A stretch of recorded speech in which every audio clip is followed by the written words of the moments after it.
Hi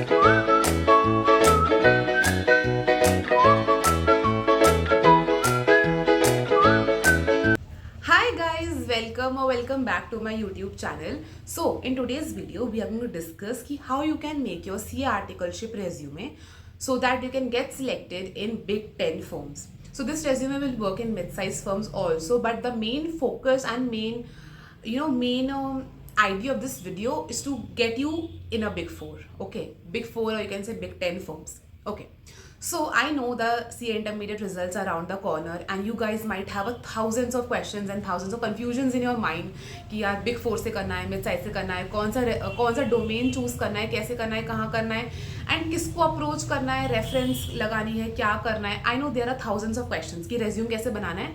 सो उन thousand questions में से एक क्वेश्चन का आंसर आपको आज वीडियो में मिल जाएगा कि आपको अपना रेज्यूमे कैसे बनाना है. So I'll be giving you some tips so that you can make the best resume. Okay, now starting with the video. Tip number 1. Make your resume a one-pager.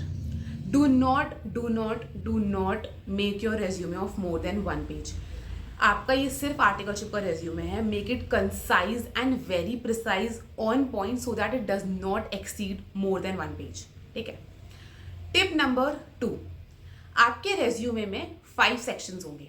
First section will be career objective, second section will be educational qualification, third section will be technical and soft skills, fourth section will be achievement and others and fifth section will be personal details. So there has to be 5 sections in your resume. Tip number 3. Career objective में आपकी 3 liner paragraph आएगा. 3 liner है 2 liner, 2 to 3 liner एक paragraph आएगा जहाँ पे you will have to specify what your career objective is and आपको articleship क्यों चाहिए. ठीक है. ये काफ़ी बेसिक सा है. Use ChatGPT for this.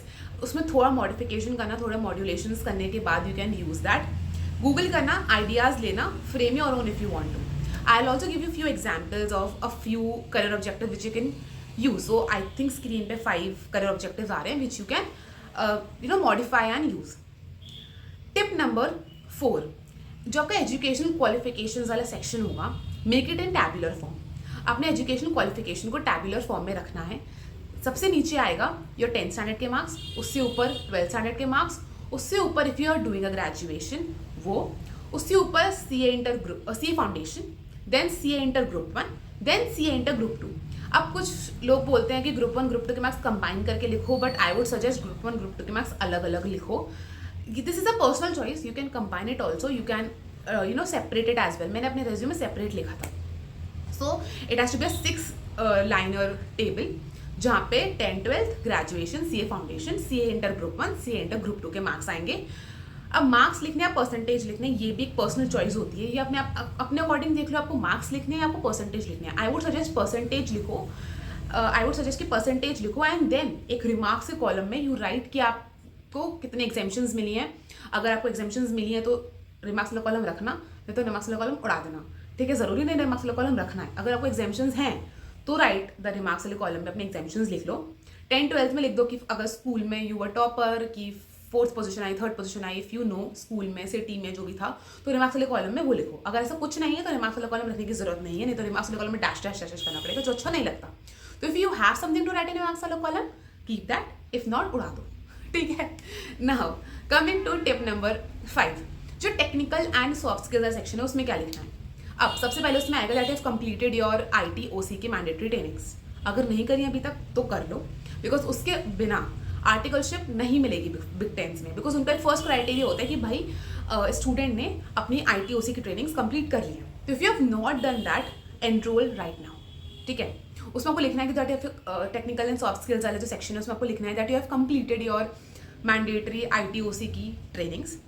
And if you have done any other certification course, जैसे फाइनेंस में अगर कुछ किया है या एक्सेल का कुछ लिया है, वर्ड का या किसी माइक्रोसॉफ्ट प्रोडक्ट का कुछ भी, अगर आपने सर्टिफिकेशन कोर्स लिया है कोई सा भी, अगर नहीं लिया तो 1-2 कर लो.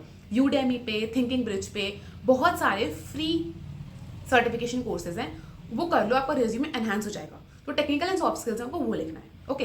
Then coming on to tip number 6, that is achievement and others. आपको उस सेक्शन में क्या लिखना है.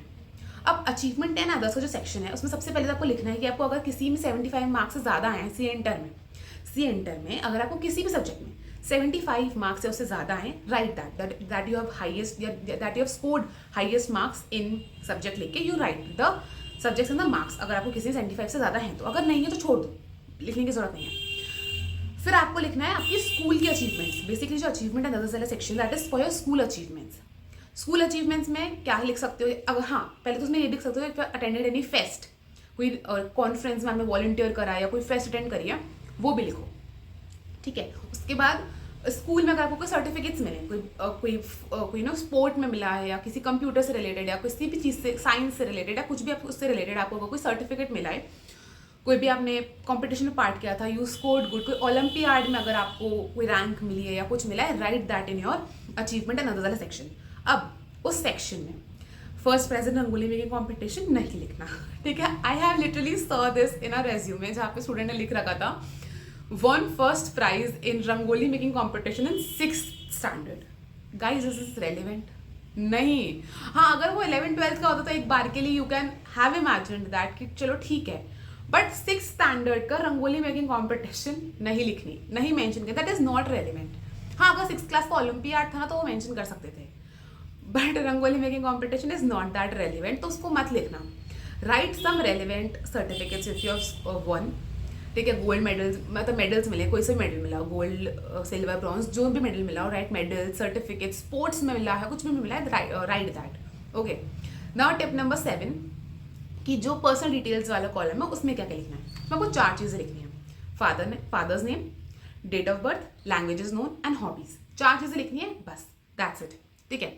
Now coming on to tip number 8। जो आपका नाम होगा, जो सबसे पहले आप जो रेज्यूम स्टार्ट करोगे अपने नाम से करोगे, ठीक है। Write your name in bold black letters. अब this black is my personal choice because it looks very classy, very elegant, ठीक है। So beautiful, so elegant, just looking like a wow, वो ऐसा लगता है ब्लैक कलर। तो आई would suggest कि जो अपना रेज्यूम का पूरा ही आप लिख रहे हो ना तो सब ब्लैक में लिखो, only the headings should be highlighted.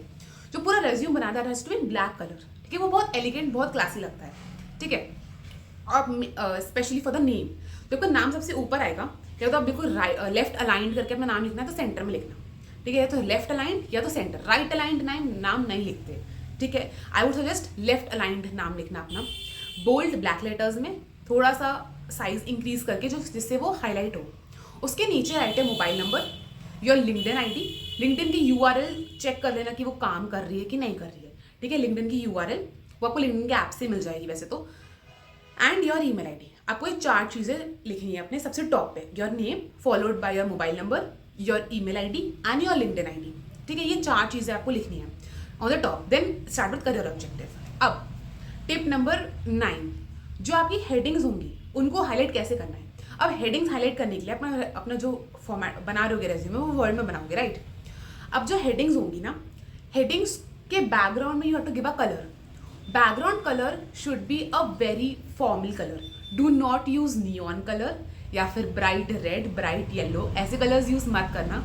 Use a very formal colour, use blue, royal blue, blue में भी ना मतलब लाइटिश टोन्स थोड़े से, ऐसा नहीं करना कि बहुत ज़्यादा ब्राइटिश ब्लू यूज़ करे हो, नहीं, थोड़े वार्म, थोड़े फॉर्मल, थोड़े आई प्लीजिंग कलर्स यूज़ करने हैं आपको अपने रेज्यूम के हेडिंग्स के लिए, ठीक है। पूरा रेज्यूम ब्लैक में, बाकी जो हेडिंग्स हैं that has to be white colour, और बैकग्राउंड कुछ कलर दोगे तो ऑटोमेटिकली हाईलाइट हो जाएंगी, ठीक है।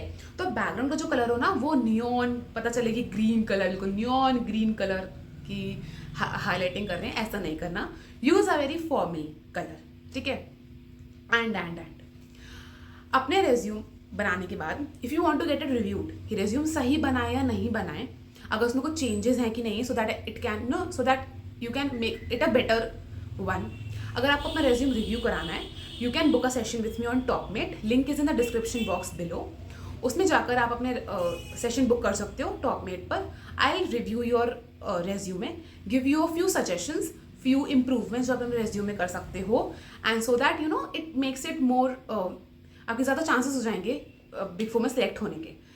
So thank you so much guys for watching the video till the end, and if you like the video please give it a thumbs up. Also leave a comment in the comment section if you like the video, feedbacks, and what else do you want me to make, what topics do you want me to make the videos, and bye bye, see you in the next video.